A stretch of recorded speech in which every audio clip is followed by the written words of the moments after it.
জায়গা দিয়ে চলে যান। আল্লাহ নবী আবু বকর সিদ্দিকের সাথে করে নিয়ে ওই জায়গা থেকে চলে গেলেন।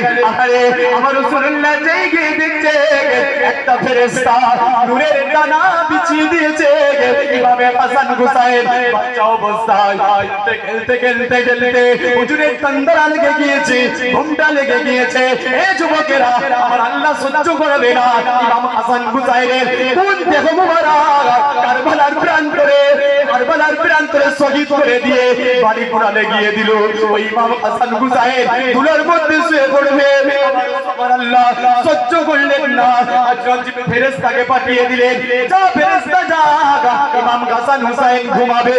ঘুমানোর জন্য নূরের পেরে পাতাগুলো, নূরের পাখনাগুলো বিছিয়ে দে এবং ওই পাখনার উপরে ইমাম হাসান হুসাইন ঘুমাতে দেয়া।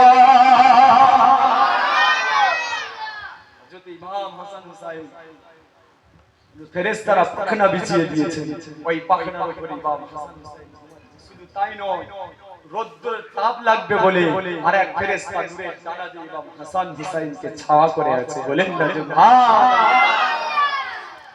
এই ইমাম হাসান হুসাইনকে আমার আল্লাহ কত ভালোবাসতেন। বলেন না সুবহানাল্লাহ।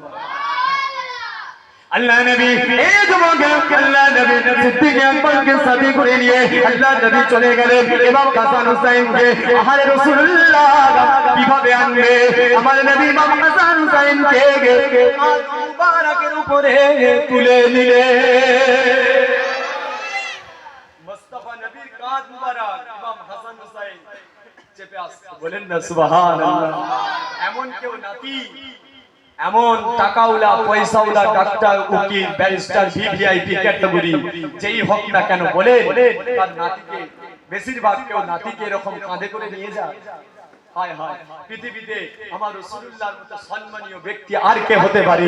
সেই সম্মানীয় ব্যক্তি হয়ে ইমাম হাসান হুসাইনকে কাঁধের উপরে আমার রাসূলুল্লাহ নিয়ে আসছে। বলেন না সুবহানাল্লাহ। আল্লাহ নবী পথের মধ্যে আছে, আল্লাহ নবী ইমাম হাসান হুসাইনকে কাঁধের মধ্যে নিয়ে আল্লাহ নবী ফাতেমার বাড়ির দিকে আসে। আরে ফাতেমা চিন্তিত, ফাতেমা দুঃখিত, ফাতেমা টেনশন করে। এই যুবকেরা সিদ্দিক আকবরের মায়া হয়ে গেল, সিদ্দিক আকবরের দয়া হলো। ইয়া রাসূলুল্লাহ আপনার কষ্ট হয়, ইয়া রাসূলুল্লাহ আপনার কষ্ট হয়, এক কাঁধ থেকে আপনি একজনকে আবু বকরের কাঁধেতে দেন। আল্লাহ নবী হেসে হেসে বললেন, ও বাবা আবু বকর, ইমাম হাসান হুসাইন যে মুস্তাফা নবীর কাঁধ পেয়ে গেছে, ওই ইমাম হাসান হুসাইনের কি